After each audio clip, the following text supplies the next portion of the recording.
Hi, I'm Sam. About 5 years ago, my whole world was turned upside down. More on that later, but let's just say in what was supposed to be the happiest time in my life, I felt totally lost.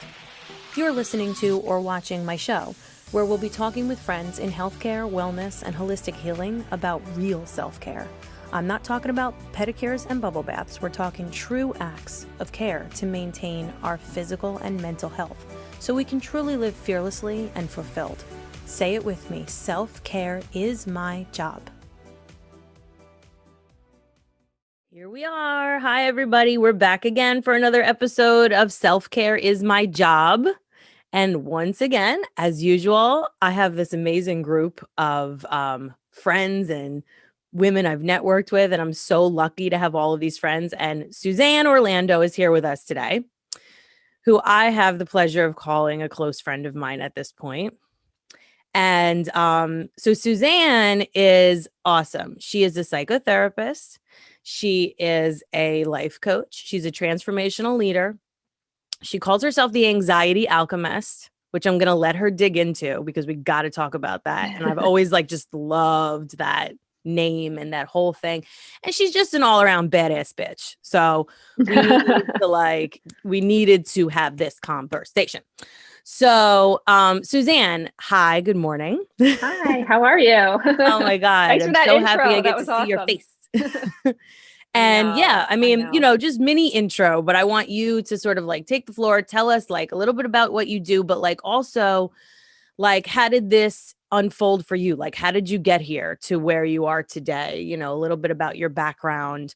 And then we can take it away and talk about some real good shit. So yeah. Awesome. Yes. Tell us. Talking about the good shit is always good. So thanks so much for that intro. I appreciate you, and I'm so grateful that we met. And we met in our friend Marielle Alvarado I can't remember what we did. We met in a group that she was running. It was a mini group coaching. Yeah. Yeah. And it was we were doing that wheel and understanding different archetypes. And it was awesome. Yeah. So as Samantha said, I am Suzanne Orlando. I am by trade a psychotherapist. I've been practicing psychotherapy in Northern New Jersey in a private practice setting for about 16 years. I'm also a mom, a wife. I have 2 young children, and obviously a woman. And that kind of leads me to where I am and how I came to meet Samantha and what I've done since then. So as a mom, as a wife, as a woman, when we take on having a career and we take on having children, what usually happens is we take the damn back seat, right? We put ourselves last. We feel freaking guilty as hell for even considering wanting to do anything for ourselves. And we tend to lose ourselves along the way. That certainly happened to me. Even though I am a professional in the area of therapy, that doesn't mean that I'm always practicing what I preach, because I'm a human being. And sometimes that falls by the wayside. So what happened to me along the way after I had children, working out of the house full time, about 60 hours a week, and really struggling. I was like the hamster on the wheel. I was resentful of other people who didn't have to have that lifestyle, who could be more flexible in their world. And I just didn't like the way I was feeling inside. I wasn't present for my family, but most importantly, I wasn't present for myself. So I had a wake up call along the way, and I said, you know what, I'm going to start taking some of these really, I'm going to take some of these proven strategies that I know that work for my clients that I work with in my therapy practice. And I'm going to start applying some of these to myself. What can I apply to myself? So I started to do that. I started to practice, I started to experiment, and I started to align with strategies that really did work for me.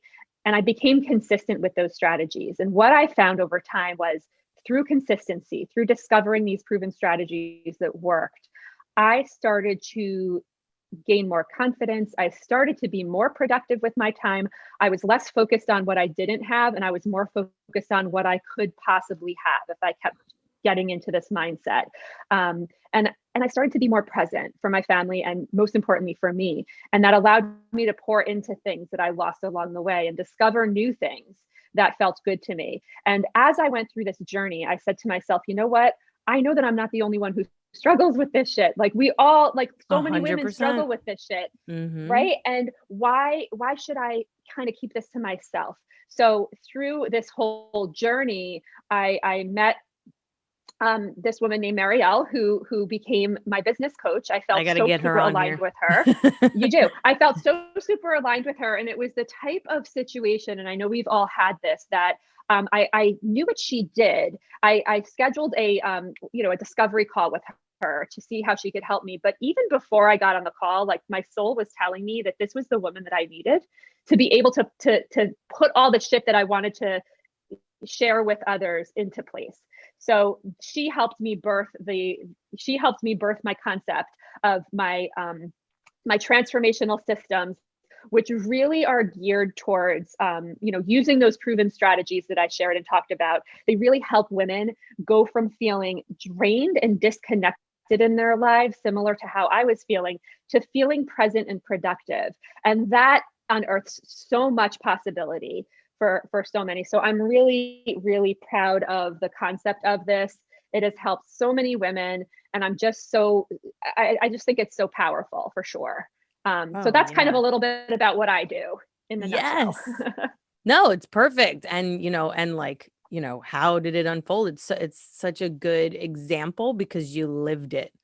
And, Yeah. me and you are similar in that way. Like there Yep. was a need for change, Yeah. and we found a way and now want to share our own experiences with other women. So, I mean, among other Absolutely. ways that we are very Yeah. aligned. And So, you did this yourself. You were in a corporate position. You were in a corporate career, and you for every reason that you had, you completely shifted into it. And it took a lot for you to be able to get comfortable and get present and really take what you have and run with it and find something that works for right. you and that you could align with, which is an Yeah. incredible story in and of itself.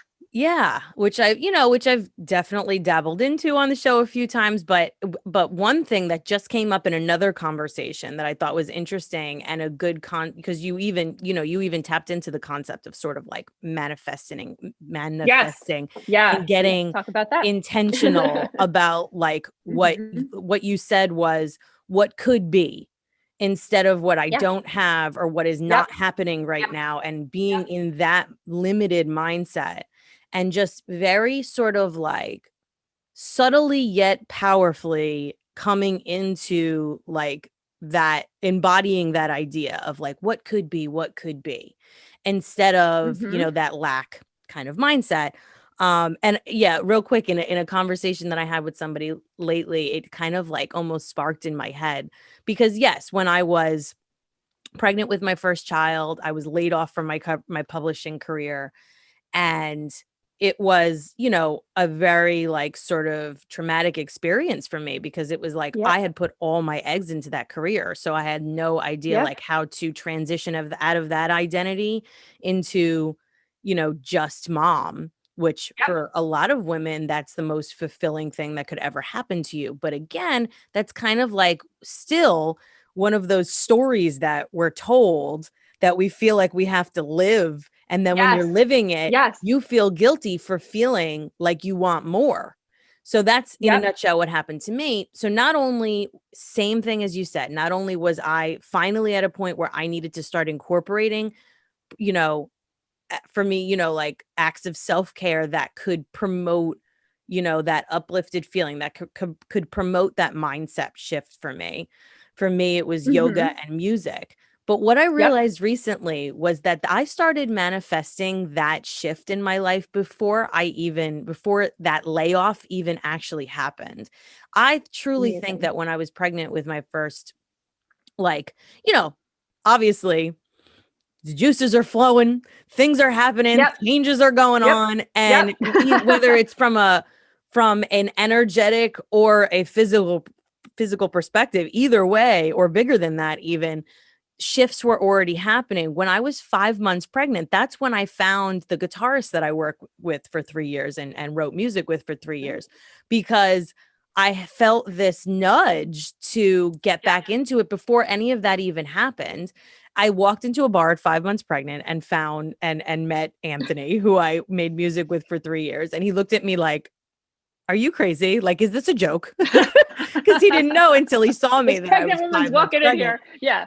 Yeah. So, that was 5 months pregnant. Then at 8 months, I was laid off. I feel like there was already this little nudge that was happening for me to start focusing on myself and, and not ignoring these Yes. these draws that you have to something Yep. and not putting Yep. ourselves on the back burner. So it was Right. like I already, and so okay, maybe I manifested my layoff, like it's very possible that It's possible. I think that from a that's larger completely true. perspective. Yep. Yeah. Yep. And Yep. now, even though in the moment, it was very hard for me to see the silver lining, just like anything else, just like, when the pandemic hits and you're like, the shit is hitting the fan and you're like, I cannot possibly see the rainbow at the end of this. Like, I cannot Right. possibly, Right. that's okay. Like, in those moments, it's hard to see. Um, Yep. but like taking care of yourself in really small ways, which is what I had, small and then bigger and bigger ways, Yep. is how I had, like, what needed to happen so that I could say, oh, I'm in control Yep. here. I'm in Yep. control here, not everything else, not my circumstances. Um, Yep. not, HR at my company, not, like nobody else is in control but me. So, yeah, talk to me a little bit about that, because there is this concept of limiting beliefs that Yes. come in and block you, block you, block you. And then for me, I know that when I took the concept of intentions and manifesting in when I really started to embody that, I was able to let go of that because like the pressure wasn't on. Right. Right? So I don't know if Right. this is something that you Right. can talk to us about a bit. Yeah. Yeah. So limiting beliefs, for those of you who are listening and might not understand what that concept means, it's basically telling yourself, I like to call it the bullshit between your ears that you tell yourself. That Yep. is you're putting up a brick wall essentially. So I'm just trying to think of a really concrete example. Okay. So, I was never good at math. Math was never my thing, and I would often tell myself before the teacher even presented the math problem, oh, I have to go to math. I suck at math. This is going to be the hardest class ever. It's going to take forever to go on. And it was. And I'm not saying that because I shifted a mindset that I was all of a sudden a mathematician. But when I said, or if I had the limiting belief, that's a limiting belief. But if I said to myself, math is really hard for me and I struggle, but I'm going to listen and I'm going to figure out a way to make this work for me.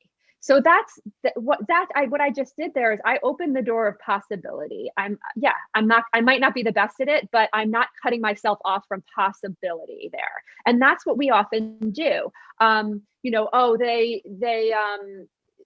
They're inherently wealthy. Of course they can have whatever they want. I'm never going to have what they have. I live paycheck to paycheck and I hate cleaning my house and my neighbor has a cleaning lady. Of course they do, because, they have more income than I do. I'll never have that. So see what I'm doing there? Like, those are limiting beliefs. And if I say, I really am, I really think it's awesome that they have that cleaning person, and I'm dying to have a cleaning person in here. I know that after I figure out a way to save some extra cash, I'll be able to do that too. So it's taking away that brick wall that you put up for yourself, and it's giving that brick wall like a door, or it's giving that brick wall like, I haven't found my way around it yet. It's giving yourself possibility. And my one trick and tip that I will share with everybody is the language that you tell yourself. So when you find yourself saying, I can't, or I'm never going to be able to, I want you to switch that language. And even if your habit is to say that, you can always go back and change that script in your head. So when you find yourself saying, I can't, add one word onto the end of that sentence. I can't do that yet. Or I haven't figured out a way that works for me yet. So that is opening the door. That's creating the door in the brick wall, to crush that limiting belief that you tell yourself, which is complete bullshit. It's complete bullshit. And it might take a little while to get there, right? It might not happen overnight, but when you change the script in your head, you're changing your mindset. And that really is powerful. And using that consistently is going to make a difference. Totally. For sure. It's like a muscle, and that's the thing. I think a lot of us struggle with the need for instant gratification and the need for, a quick fix. Yep. And I like to address it because I think it can be daunting for people to, quote, do the work. But the Yeah. work isn't hard when it's No. happening. It's just gradual. Like it Yes. literally is like flexing a muscle every time you flip Yep. that thought around until it Yes. starts to happen on its own. And then maybe Yep. one day the thought is actually flipped already. Or like, the Yep. concept of, wow, like you said, thinking, having, gratitude and compassion around something that perhaps somebody else has, or Yeah. that you don't have yet, and just saying, I would love that, and like Mm-hmm. embracing the idea, the possibility, which I love that you use that word. Like Yes, we're just sitting in an endless bowl of possibilities over here. You know what I mean? we Like are. We are. there's nothing physically blocking us. We're mostly blocking ourselves. Yeah. I think so many Yep. people, like, inside, like, really deep inside, that you're blocking yourself, and Mm-hmm. the reason is because, like, I felt like I kind of, once that light bulb went on for me, I was like, duh, of course I'm blocking myself, because I am the one that puts the Yep. most pressure on me than anyone else. I am the one that's Yep. harder on Yep. myself than anyone else actually is. We all Yep. might have those couple people in our lives who make it difficult from time to time. Yes. And, like, I feel like it's important to know, like, it's not like like every single person in your life is going to be like your biggest cheerleader. But like, Right. are you your biggest cheerleader? Because That's if what you're matters. not, then like that's the first thing you have to work on. And then it's also Yep. like sort of the concept that it's all those thoughts, exactly what you said. So whoever in your life isn't your most supportive cheerleader, it's probably just because their negativity and their lack Yep. of the ability to have that feeling of possibility and intention, Yep.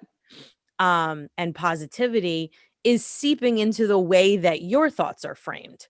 So Exactly. again, like taking control of your own belief system. Like it doesn't Yeah. have to be a struggle.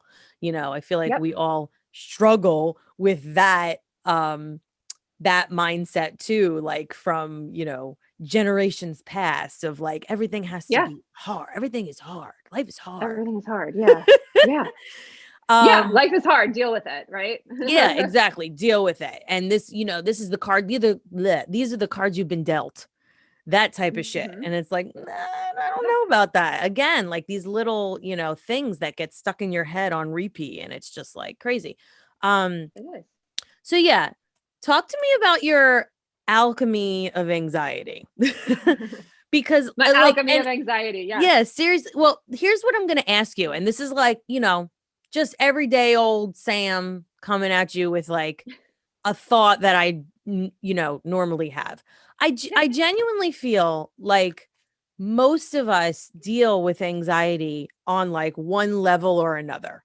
I Yep. feel like it's just like you're either here or you're somewhere in between. You're either that super chill person who can just like flow through like my goal of a person that I'm trying to like Right. become, right?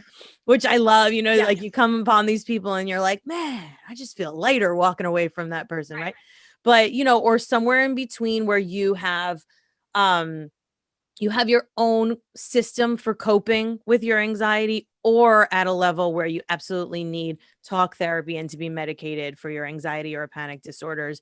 Yep. And is, all of it is manageable to some degree, as long as you're doing the right thing. But anyway, that's the thought that I have all the time. Am I way off? like, like, No, no, not at all. okay. I think, to address what you're saying, I think in general, anxiety, every single person does have anxiety to some extent. And there's absolutely, dare I say, healthy forms of anxiety. So if you think about, right? So think about like when you were a student in school, right? And you had a big test coming up and you felt stressed out, but that stress forced you to study. That's anxiety to you. I was feeling anxiety because, oh my gosh, I have to prepare for my test. That enabled you to be able to sit down and study. If you didn't have that panic or that sense of, oh my gosh, you probably wouldn't feel like you would probably wouldn't pour into studying. If you're driving down the highway and some car is like driving a million miles an hour behind you and you're like, holy crap, this person's going to hit me, you might feel anxious or panicky. It's going to enable you to move over and get out of the way. So those are the good, really pieces of anxiety. When it kind of spills over is when is your anxiety blocking you from doing the stuff that you once were able to do? Is your anxiety blocking you from is it becoming debilitating? I mean, that's the other side of things, right? People certainly struggle with anxiety, and it literally it gets in the way of their personal life, their family life, their work life, and they literally can't function because of everything that they're experiencing, and all in between. So there's certainly different levels of it. When it comes to that word alchemy, so I attached to that word after doing a lot of really deep work, manifestation exercises, guided imagery, and meditation type of stuff. And I was never one to do that before, by the way. I sat in seminars as a social worker, as a clinical social worker. I sat in seminars, I remember, with, it was on mindset and meditation, which is important in practice and teaching people those exercises. But the gentleman who ran it had spent time with the Dalai Lama.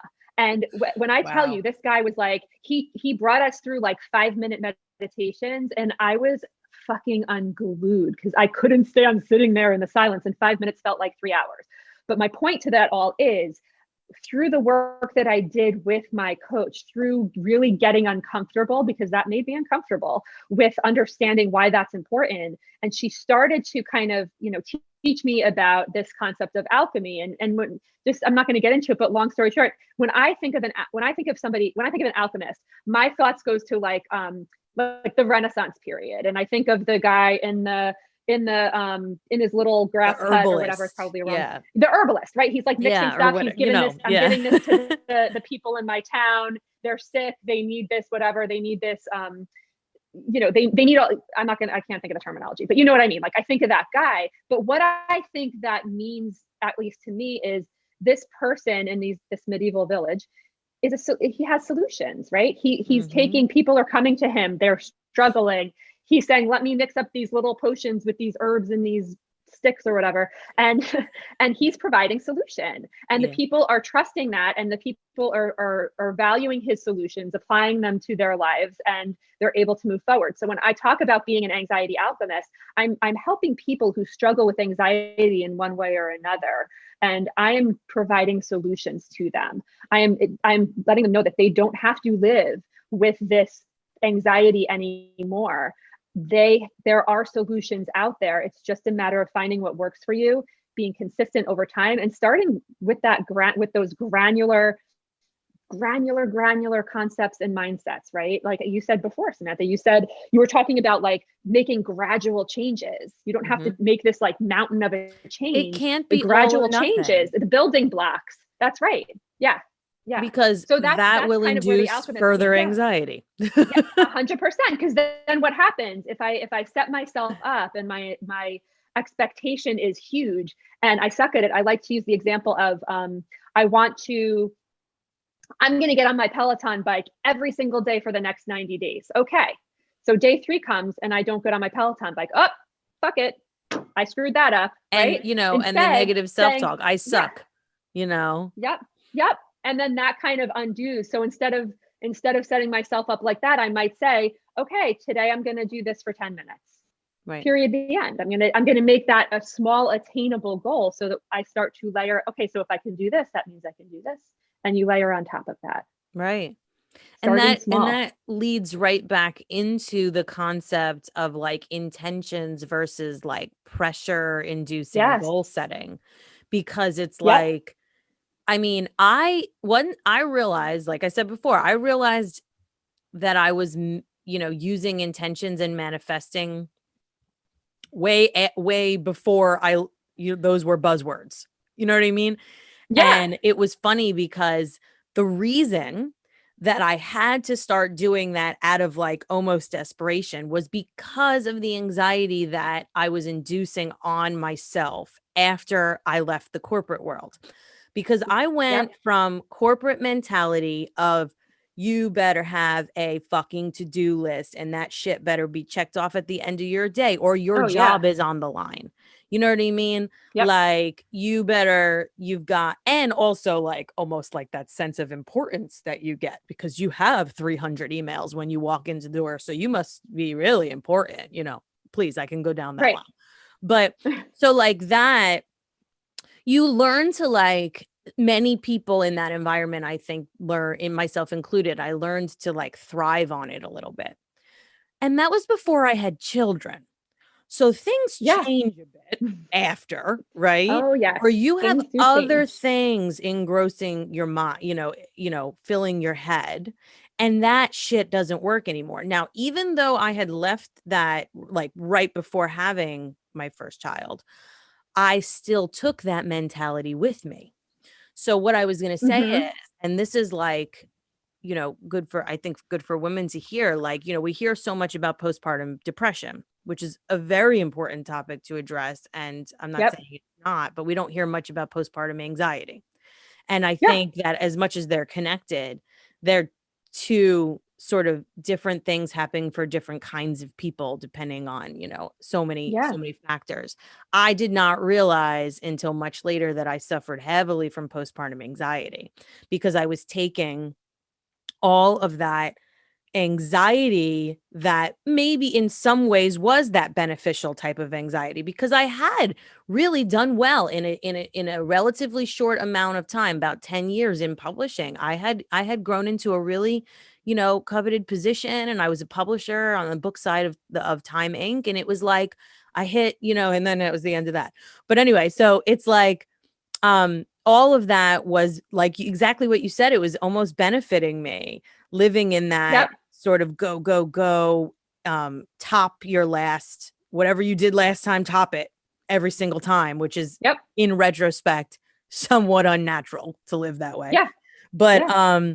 I took that right into motherhood. And I took that right into the stay at home mom lifestyle. They Yeah. don't go together. No. It No, does they not don't. work. So, No. so because of the anxiety that I was suffering from, somewhat unknowingly in my first year of motherhood, I eventually threw my hands in the air and said, "I'm just gonna try to flow. I'm not gonna do this anymore." Like Yep. there's always this, I always say I'm a Virgo, so I live in that and I embody that, and then I just hit a Yes. friggin' wall one day Yep. and I And then can't you're do it like, nope. anymore, and then that's it, Yep. I'm done. So that's kind of what happened Yep. to me. I woke up one day and I said, "This does not work for me anymore. I'm not gonna do this anymore. I'm going Yep. to attempt Yep. to flow. I'm gonna attempt to um do what feels good for me." And it leads right into my coaching because like you said, you had your call set up with Marielle. You knew inside that it was something that was going to be this, that was meant for you to benefit Yeah. from that and to make that happen. Yeah. I met my first coach, Dana, just sort of randomly at a yoga event, of course. And I had not, like, I wasn't looking for a coach. I knew Right. about the coaching world. It was intriguing to me, but I still had my like reservations, like, all right, well, just like so many people have, which we can talk about. But Yes. anyway, one conversation with her and I was like, "Oh yeah, no, I'm going to work with you." Like this is exactly. She was marketing herself at the time or branding herself at the time as a creative perspectives coach, which I thought was a creative way to Okay. put it. But and she's since has evolved to an anxiety coach and has brought yoga into her practice as well. But anyway, Cool. it was just like an interesting thing where I was like, actually, technically that's what I needed. I needed a creative perspective because it was Yep. just like back to the thoughts, like I'm looking at this in this like anxiety induced, like through these anxiety induced glasses of like, and all these limiting beliefs based on what was things that were taught to me that were not necessarily true as a child, and things that I can't do in a nutshell, Right. right? And then Right. also the same thing, the what they tell you, at your corporate job. Think outside the box. They don't want you to think outside the box. That's a crock of shit. They Right. don't want you to think outside Right. the That box. is. You They want you stay to think in in the their friggin' box. box. You got to think within their box. Right. You got to Yep. stay within their box. So then you have those limits that keep you, that were keeping me small. Mm-hmm. So that, it's just so like, it was freeing for me to come to a place where I was like, I'm not going to do that anymore. I'm not going to Right. but it took work, and it took all of, constant flipping, digging down, doing the work, seeing what was really in there, and then just becoming aware. I always talk about awareness. Like Yes. once you're aware, Yes. you can make the necessary Mm-hmm. changes. So I digressed a little there. I apologize, but it That's was just okay. so in line with It's what you were talking important. about. Absolutely. Absolutely. Seriously. The other thing, so yeah, that, from an anxiety perspective, I think, you hit on something before that connected it for me, when, a car's coming at you, whatever, and you Yeah. feel that, so that some of those feelings can be beneficial, like you were saying, but it connects to like yoga, and like how yoga can be so beneficial for like the nervous Yep. system, but meditation specifically. So like, Yep. what are, in addition to the meditation that you were talking about and stuff, Yeah. like what are some of the tools specifically that have worked for you, whether it's like Mhm. actual tools or like specific types of self-care that you can incorporate in doses, what has worked for you, and what do you normally recommend for the people that you work with? So that's a great question. And I think it definitely piggybacks off of a lot of what you're saying, especially as working moms, like whatever, in whatever capacity you're a mom, or even a woman, right? Because we have, I like to call these internalized expectations. Nobody might have said to us, this is what you have to do, but this is what we feel we need to do based on what we're seeing other people doing, based on, we all know the phrase, the Pinterest mom, right? And comparing ourselves to Oh probably yeah. a very unrealistic expectation, right? Mhm. And then if we aren't able to meet those expectations, oh my God, my kid's not sleeping, but their kid's sleeping through the night. Oh my God, I'm throwing their snack together in 3 seconds and it looks like a hot ass mess, but this one's carving shapes and Right. making it look pretty. Right. Oh my God, I'm the worst. Or I just lost my shit on my kids in the car, and I'm a therapist. True story, happened last week. I'm a terrible person. So we don't give ourselves grace. So I say the first thing is to understand, what are the expectations you have of yourself in your roles that you play, and are they realistic? And I guarantee that they're not.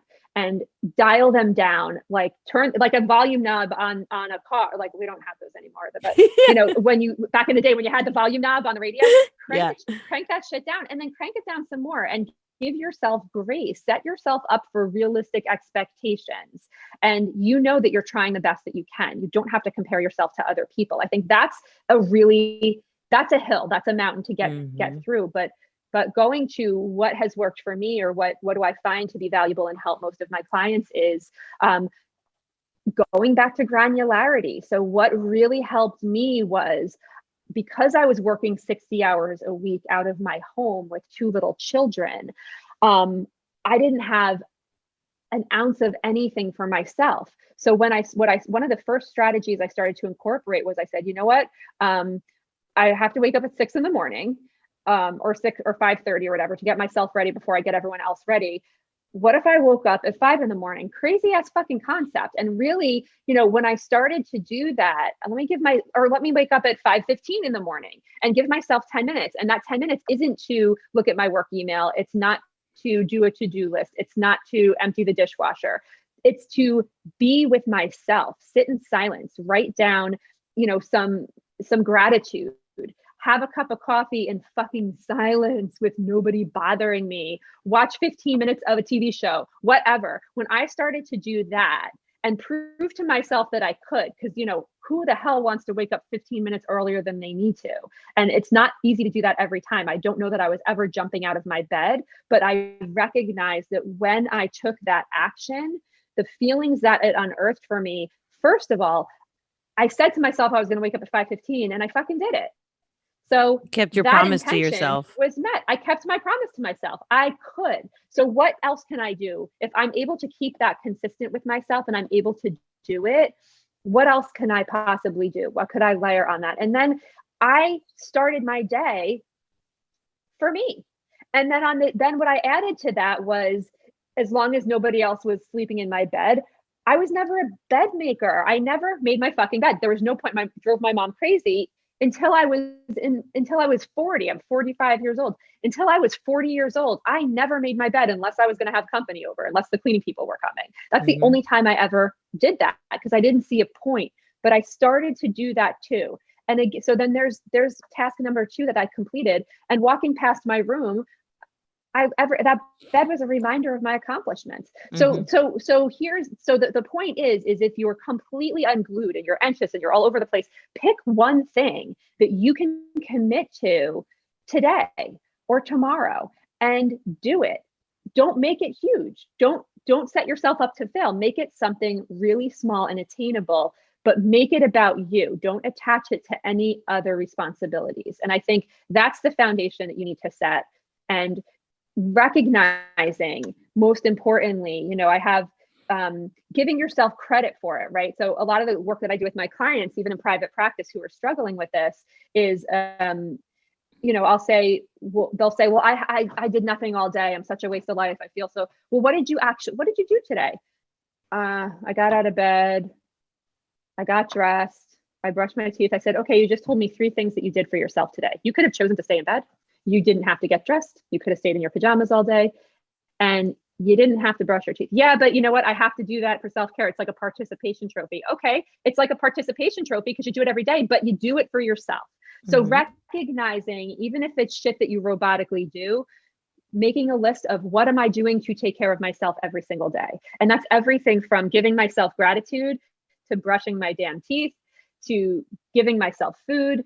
Even if it feels like a participation trophy, just start recognizing what you do for yourself and keep a list somewhere. So when you feel like you're nothing, if you feel like you're less than, you can whip out that notebook. You can see that page that's going to start to build, because every single time you're going to write down what you accomplished, and you're going to recognize in your own handwriting, through your own truth and history, what you are capable of.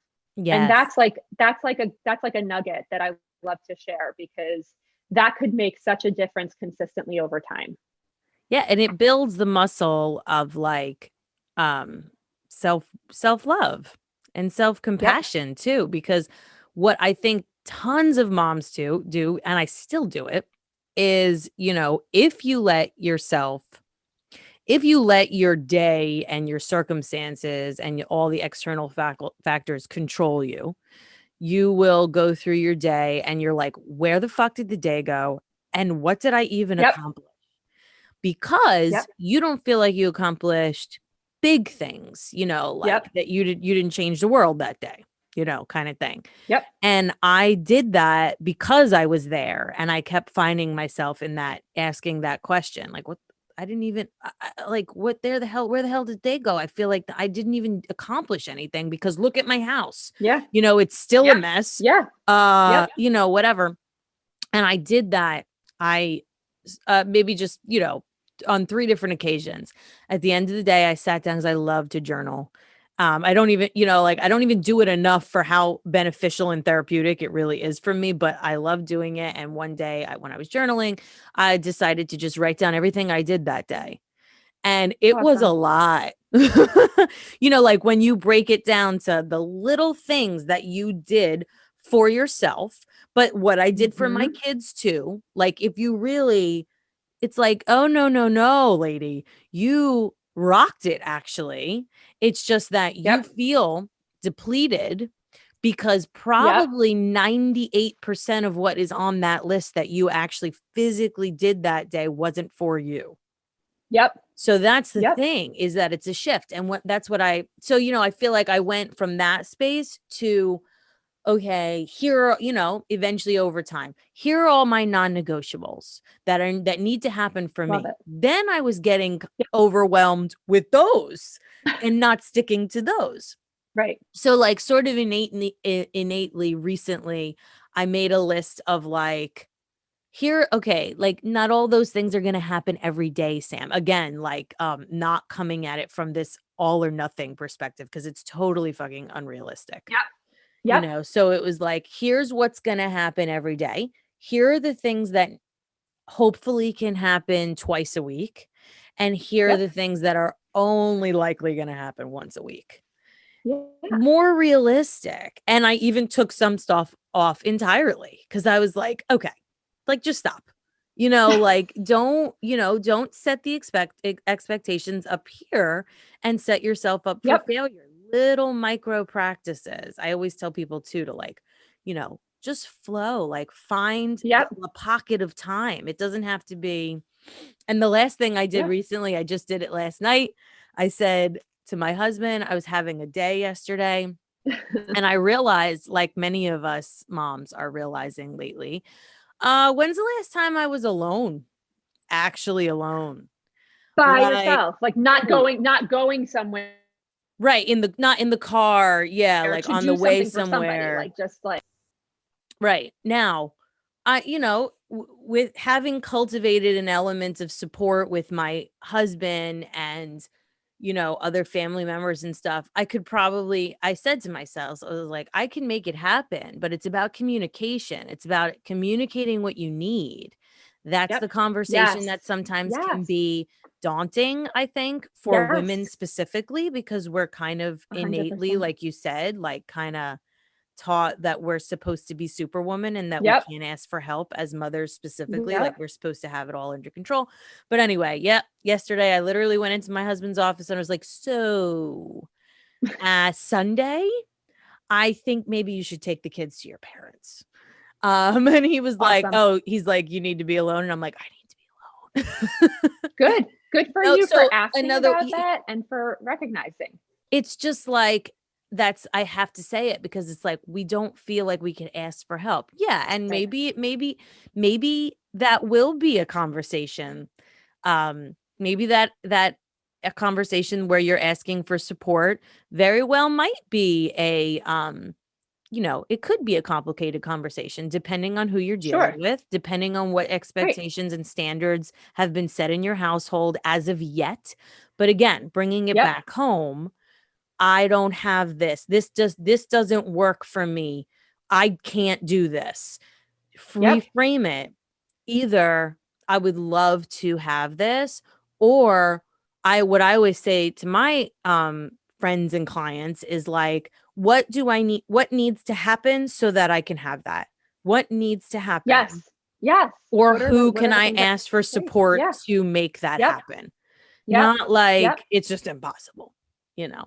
Yeah. Um ah Exactly. I Exactly. The love it. limiting belief, right? And Right. that, and just bringing this conversation full circle too, that, recognizing the need for help. So when I was going through that, rediscovering and putting myself first and finding strategies that work, and people started to notice and ask me, and they said I was inspiring them, and whatever. My husband would say to me, "How can you do, like, what can you do with this? Because this is something that, most women probably need to hear. How can you create something?" And I'm like, "I can't create anything. I don't know technology. I don't know what you're talking about." Like, total limiting belief, until, as you said, with your with the coach that you found, I was not looking or trying to find a coach. I didn't even know that that's what I needed. But when I met Marielle, I was like, "Holy shit, this is it!" Like, and honestly, it I didn't like, I didn't care about the investment. I didn't care about, oh my gosh, this is going to cost. I said, this is my solution. This is the person that I trust and know. I don't have the ability, because I don't know how to do that. I don't understand how to create this. I need to ask for help how to create this. I need somebody to help me and guide me to create this. And that is what it's about. No matter whether it's starting a business, whether it's, holy shit, like, I'm overwhelmed by the idea I have to do for everybody else, and I need time. I haven't had a moment to myself in months or weeks. Whether it's that, whether it's I'm stressed out and anxious and feel guilty and shameful about it, but I need to talk about it. Whatever it is, being able to not say I can't do it myself. You don't have to do it yourself. You shouldn't expect that you can do it, that you should do it. You should have to do it yourself. And No. recognizing when you need to call in the troops, right? Exactly. I need to put this out there, and I need someone to help me through this. I need to figure out a solution. Yeah. And that's kind of bringing this kind of full circle. Absolutely. Solutions. There's always a solution out there, no matter how big your struggle is. There's always a solution. You just have to be open to the concept of it. Right. And the beauty of intention and kind of being like, and so you open yourself up to that possibility by being like intentional and being not so limited. And then you very well might manifest your solution. Like, like who you meet, or like, even if it's, just something that you read that you're like, oh, light bulb. Like, don't let those little nudges go. They're there. You're getting into a whole new conversation now, but they're there for a reason. And the reason is because you actually you have like those nudges, and like those, even if it's just a nudge to like, you are depleted, like you need to incorporate self-care, or a nudge to, I really want to start a business, but I just have no idea how I could do it. Like, and I have more to offer. But I can't, I don't know technology. Like, I don't know. How could I do this? But that nudge is there for a reason. It's a part of your like journey as a human being. It's a part of your purpose and your growth. So as soon as you start to listen to it and actually lean into it, those solutions start to pop up for you. And we can't go further down that conversation because we'll never stop. No, that'd be a rabbit hole. It could be a whole other show, right? Yes. Which we should do because I know me and you are on the same wavelength. We're like, oh, absolutely. So anyway, oh my God, this has been amazing. I really appreciate you hopping on with me. I'm just so happy to see your face. And, that's part of why I'm doing this, is not only, there's a selfish aspect to it. It's like, I get to have these juicy conversations with these amazing people, and all of it, we're literally in the process of raising our vibration just from, and vocalizing what we know works, and like maybe sending a little ripple out into the world with that. And like, so I appreciate your partnership to do that. Tell us like where we can find. So you guys, on Facebook, I have a free Facebook group called Redefine Your Purposes, where we talk about anxiety strategies and all of that really good nuggets and all of that stuff. So welcome to join that. My website is Suzanne Orlando, SUZANNE, Orlando, like the city in Florida.com. You can find me there. On Instagram, I'm at Anxiety Alchemist, so pretty easy to remember. And then more recently, if you're on the app Clubhouse, I'm at Anxiety Alchemy, or my full name, Suzanne Orlando. So there's a lot of awesome conversations that happen on that app if you are in that place, but those are the places you can certainly find me.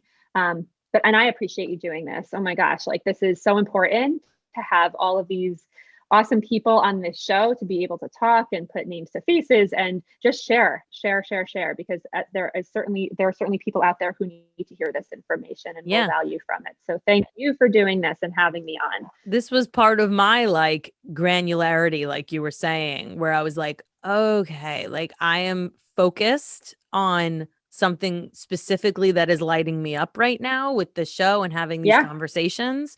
So it's like, as soon as I was able to zero in on it, it's like, okay, like I'm all into these. And then of course, I've got this amazing network of awesome people in wellness at my fingertips. So I'm going to take advantage.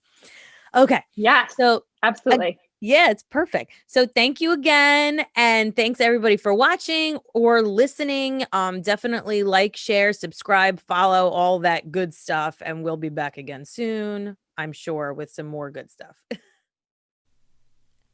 Hey, thanks for watching. Definitely subscribe to the channel for more videos on yoga, meditation, all things self-care for true self-alignment, mind, body, soul. Say it with me.